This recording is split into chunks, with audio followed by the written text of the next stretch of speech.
Hello students. आज हम अपने पूरे एनवायरमेंटल इंजीनियरिंग 1 के कोर्स को कंक्लूड करेंगे। तो इन द फर्स्ट यूनिट हमने क्या पढ़ा था? हमने पढ़ा था कि रॉ वाटर क्या होता है, सोर्स ऑफ वाटर क्या होता है, किस तरह से सोर्स ऑफ वाटर से हमें वाटर मिला एंड उस वाटर की फिर हमने एनालिसिस की। सबसे पहले हमने देखा कि इस वाटर की कितनी डिमांड है। इस डिमांड को हमने फोरकास्ट, पॉपुलेशन फोरकास्ट के बेसिस में इस डिमांड को हमने देखा कि किस तरह से हम फुलफिल कर सकते हैं। Then in the second unit हमने डिस्कस किया कंप्लीट एनालिसिस, जिसमें कि हमने physical parameters, quality parameters of water समझे। देन हमने chemical quality parameters of water समझे। देन हमने biological quality parameters of water समझे। तो जब हमने फिजिकल पैरामीटर समझा तो उसमें हमने समझा कि टर्बिडिटी, टेम्परेचर, इनका क्या वाटर में इम्पैक्ट है और हमें क्यों पढ़ना जरूरी है। केमिकल पैरामीटर्स में हमने केमिकली वाटर की स्टडी की कि कौन कौन से केमिकल्स उसमें हैं।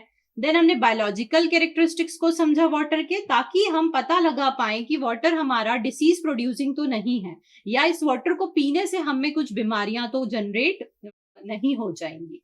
राइट? जब हमें पता चल गया कि वाटर की क्वालिटी क्या है, तो हम आए इन द थर्ड यूनिट हमने देखा कि अब हमें पता है कि इस वाटर की क्वालिटी कैसी है। मे बी कि इस वाटर में कुछ हार्मफुल सब्सटेंस है, इम्प्यूरिटीज हैं, तो हमने क्या किया, उस वाटर को ट्रीट किया।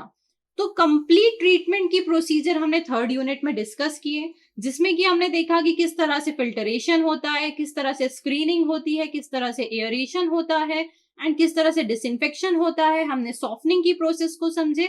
ये सारी प्रोसीजर हमने थर्ड यूनिट में कवर की है। एंड ये जो थर्ड यूनिट है, इसका ये बहुत ही इंपॉर्टेंट यूनिट है, क्योंकि इससे आपको बहुत सारे क्वेश्चंस जो हैं कॉम्पिटिटिव एग्जाम में देखने मिलते हैं। तो आपको सारा थर्ड यूनिट का कंटेंट बहुत अच्छे से रिमाइंड करना है, सारी ही यूनिट का करना है, बट आपको ट्रीटमेंट को बहुत ध्यान से पढ़ना है।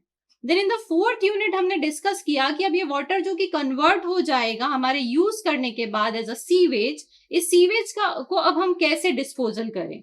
तो फोर्थ यूनिट में हमने डिस्कस किया कि जो वाटर कन्वर्ट हुआ सीवेज, इसको सबसे पहले किस तरह से सीवर लाइंस हम बिछाएं कि इस वाटर, जो वेस्ट वाटर है, इसको हम प्रॉपरली डिस्पोजल के पॉइंट तक ले जा सकें या फिर ट्रीटमेंट यूनिट तक ले जा सकें। तो हमने देखा कि हाउस सीवर्स क्या होती है, मेन सीवर्स क्या होती हैं, सब मेन्स क्या होती हैं। फिर हमने इसमें कवर किया कि ट्रीटमेंट यूनिट में हम जो वेस्ट को लेकर जा रहे हैं उसको किस तरह से ट्रीट करेंगे, एंड ट्रीटमेंट के बाद अब ये जो वेस्ट प्रोडक्ट है इसको आगे भी हमें डिस्पोजल करना होता है। तो हमने देखा कि किस तरह से एनवायरमेंट को प्रोटेक्ट करते हुए इस वेस्ट को हम डिस्पोज करते हैं। तो ये कंप्लीट साइकिल थी वाटर की, कि आपने रॉ वाटर को सोर्स से उठाया in the first unit, and then again आप उस सोर्स ऑफ वाटर में एक वेस्ट को ट्रीट करके डिस्पोजल कर रहे हैं। तो इस पूरी साइकिल को हमने एनवायरमेंटल इंजीनियरिंग 1 के अंदर समझा है। Thank you.